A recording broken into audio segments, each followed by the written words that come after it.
Manchester United move into third place in the table, and they're also 3 points clear of Aston Villa and 6 clear of fifth place Chelsea, with Liverpool still to play today.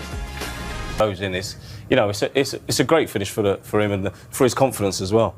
Bruno Fernandes got the assist for the opening 2 goals for Manchester United. That takes them on to 16, which is more than any other Manchester United player in a Premier League season. It was also the second of them, his 100th assist for Manchester United. Here he is with Pien Molenstein. Bruno, congratulations. Just put into words how significant that performance and that win was today. No, obviously it was very important because it's against a direct opponent, let's say. We were with the same point, so getting disadvantage from them it's always good. And obviously we needed to win the game after last game that we couldn't get the 3 points we wanted. So today we did the job. I still think we can do much better, but the job is done. We got the 3 points, and I'm very pleased with that. You knew it was going to be a difficult ask today, but what pleased you most about the performance?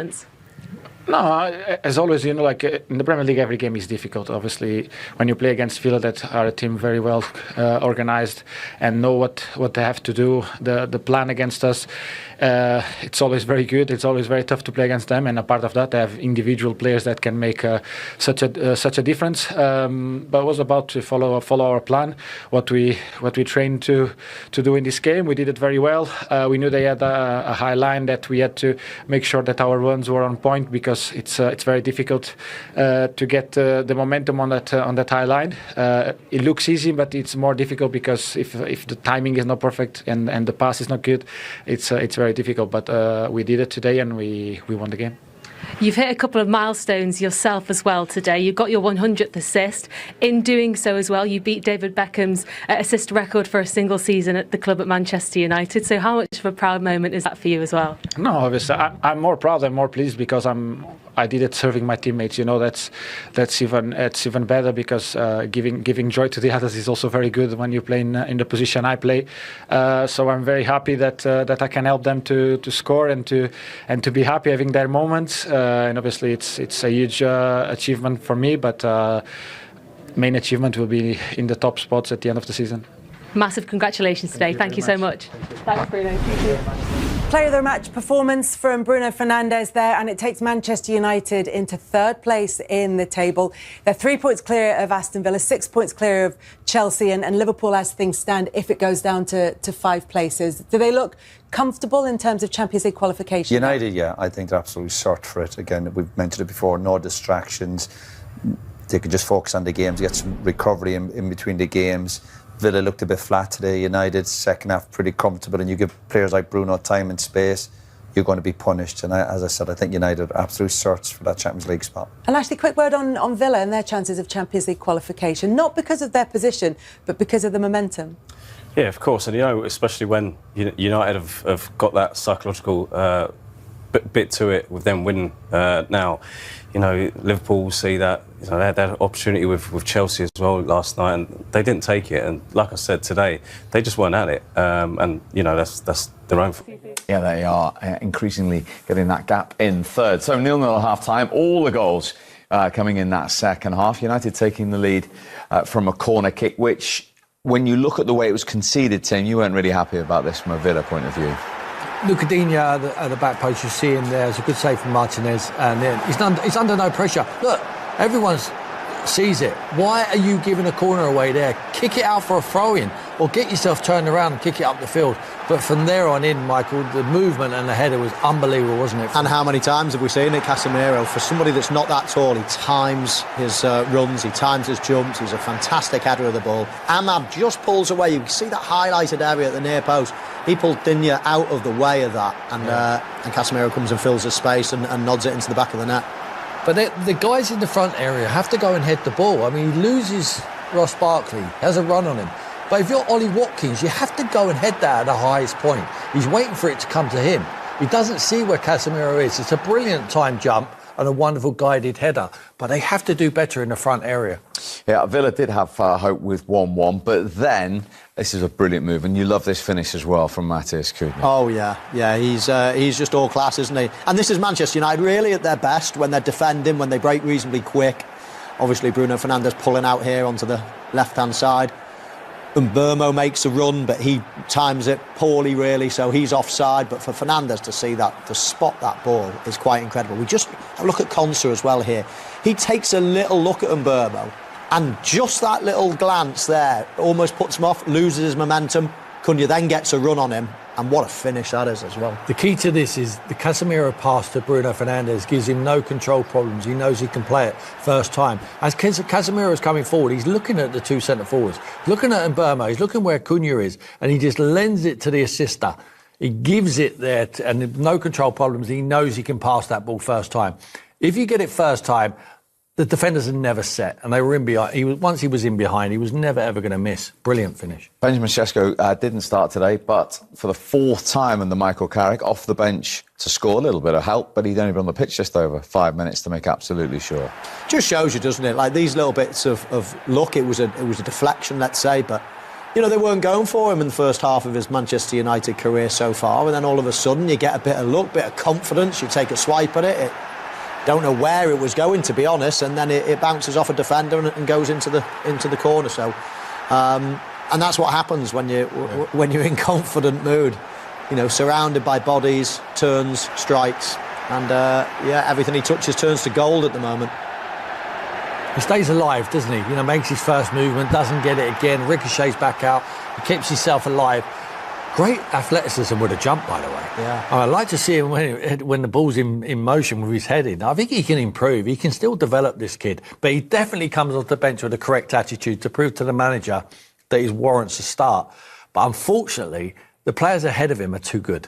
They're too good for him to start the games at the moment. Yeah. I mean, you had a look at that table there. There it is. A 6-point cushion has suddenly emerged there between third place Manchester United, Chelsea, and of course Liverpool have the opportunity shortly to add to that.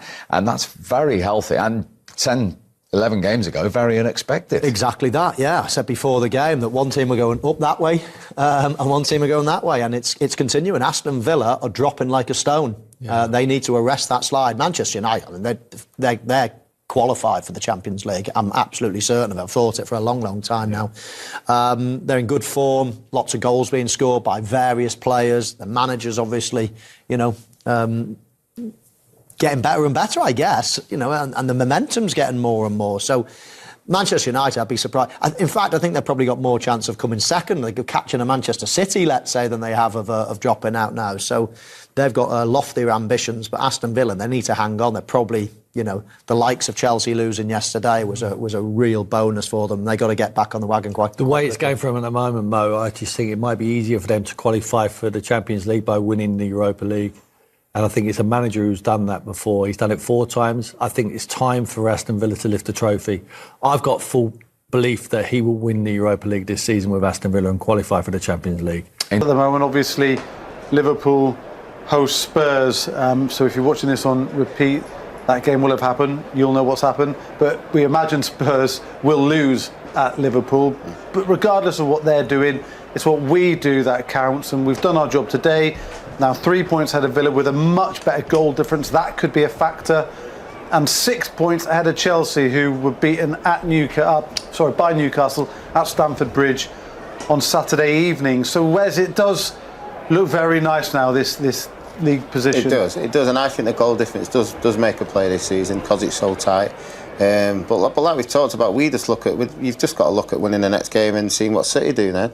Yeah. Everything below you is below you. We can only control our destiny. So the results are obviously what we're looking for. And I'm pretty sure a few of them have still got to play each other. I know we play Liverpool still, but there's some tough games still to go for other teams. But yeah, listen, Michael's got us in a great position now, and now it's about us trying to drive on and try and get even more points. And I know results are most important right now. Performance secondary, but the performance in that second half was really good. Yeah. We were speaking pre-match about how maybe there has been a little bit of a downturn in performances of late, but we've still got the results, apart from at Newcastle. But that seemed a really good second half display. No, that's all they needed. And you have to also give credit to Villa. They come with a game plan. They're well organised. They have a certain style of play, very disciplined, and. But the second half was a different game. Because obviously Michael said to them something at half-time. They need to move the ball quicker. Ahmad got more on the ball, Cunha got more on the ball. They were more direct. You saw more Luke getting forward, and Diogo Dalot got forward a couple of times. And there's also, we have to remember, there was one pass from Casemiro where he almost came off from Diego Dalot. He ran in behind, and he just it came off his shoulder. Yeah, that would have been one of the passes of the season. Yeah. So then all of a sudden things started to happen for us the second half, and that's what we needed the first half. But look, it doesn't matter now. We go on the game. We got the 3 points, and it's the business end of the season. Yes, of course we want to. Fantastic job getting to that final. Remember, there are still big games ahead for the women's team. They're still in the Champions League at the quarter-final stage. They're still chasing Champions League qualification again via the league. So lots to play for. So commiserations on today, but it's been a fantastic season so far. Back to some of your comments on YouTube. And man of the match is obviously a hot topic of debate at the moment because there are a few candidates. You can also vote for your man of the match on the Man United app. Yab Sega Yabu says Casemiro, man of the match. Humphrey Mabanga, Bruno Fernandes, man of the match. And a shout here from SC95. Cunha was my man of the match today. His crossing was exceptional. He got the goal, Wes did put in some really nice crosses as well. So he's up for... he's certainly a candidate for man of the match. Yeah, I mean, listen, Cunha can get himself in some really good positions, and especially in the first half, he got some great balls across the box, and you could see he's a little bit disappointed. No one's gambled and tried to get themselves in there, but he's got the strength and ability to be able to do that. And sometimes someone's just got to take that gamble to try and get on the end of it. But again, I thought it was tough in the first half, but second half they got a little bit tired, but we did step it up a bit, and when we found more room, that's when Bruno, Cunha, them sort of players, they come into play. You know, they exploit it, and we managed to get the goals. But again, Cunha's always a threat. It's as simple as that.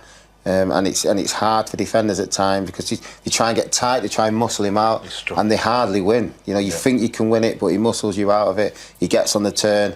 But again, he was doing what was asked of him. Another goal for Sesko off the bench, Quinny. You both played with one of our greatest ever players to impact games off the bench, and although Ole Gunnar Solskjaer would always want to start games, and he did start a hell of a lot of games, his ability to read game situations, work it out in his head and come on and score vital goals was uncanny. Sesko's got a little bit of that, it seems. I think on Sesko is young, so he's Michael's obviously being patient with him, but he couldn't score 4 goals or something, or have 5 chances.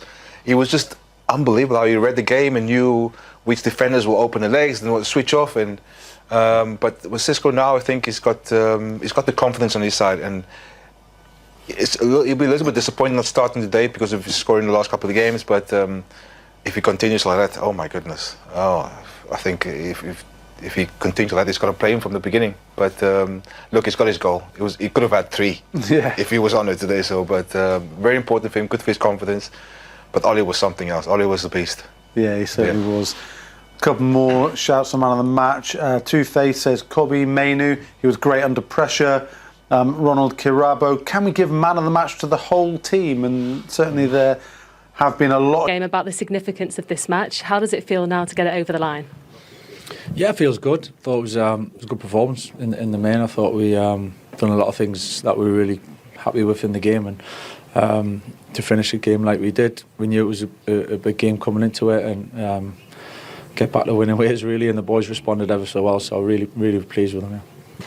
What pleased you the most about the performance, especially the difference between the first half and the second half?